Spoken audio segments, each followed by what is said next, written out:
To another quick little video about influence versus persuasion.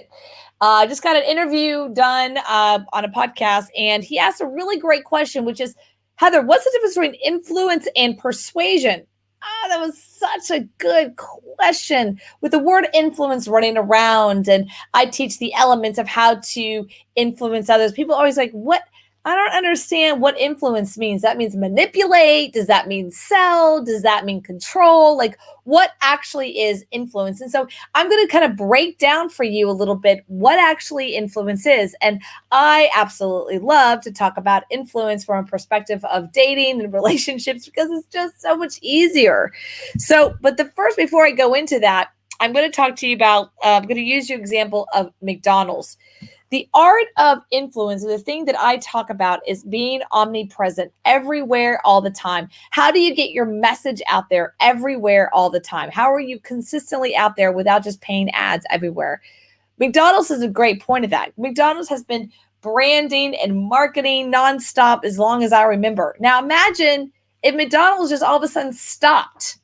Right? What if McDonald's just all of a sudden stopped branding or stopped marketing? That would be weird, right? Or what if McDonald's all of a sudden said, we're going to be going to the vegetarian department? That would be weird. My point is that the first element, the first step into being an influencer is really be out there everywhere all the time, as much as you possibly can. That's like the first thing. It's called being omnipresent. Okay, McDonald's has done a great job of that. Starbucks has too, but Starbucks has done it a little differently because Starbucks doesn't do branding. Notice they don't do print ads. They don't do TV ads. Like, they're just freaking everywhere. We all know what Starbucks is. I went to New York. Oh man, I was in New York, Carnegie Hall. They were on every corner. At one point I sat at a corner, like a stop, right? Where on a corner, there's a light here and a light there and a light there on the street corner. And I could literally see 3 Starbucks. I could see 3 Starbucks from one location. It was that nuts. That's how Starbucks is everywhere all the time. That's how they do it. So they don't have 3 McDonald's in one place. That would be weird. But they had 3 Starbucks. How could they do that? They could do that, one, because they're not, if you look at the operations of a McDonald's versus a Starbucks, it's very different in food and everything else, right? It's also not a franchise model. They can double up. They can have 3, like less than a half a mile. And there isn't really anything that they can do because it's not a franchise model versus franchise with McDonald's. There's all kinds of regulations around that. My point, influence is being able to be omnipresent at the top of someone's brain all the time. That's what influence is. Now, in the world of business and sales, influence is that first piece. It's the attraction piece. So I know what McDonald's is. I really, when I really haven't gone to McDonald's in like forever. But when I do go, it's usually traveling to Dallas. When I drive, it's a 4-hour drive, or traveling to Houston. And I stop there to go to the bathroom or, get a cup of coffee, maybe get a milkshake. But, I know it's consistent. I know it's clean. I know the integrity of their employees. I know the integrity of the franchise. So I know what to expect. Like, there's a consistency, which is the next piece, a next element, another principle of influence. Robert Cialdini, Influence.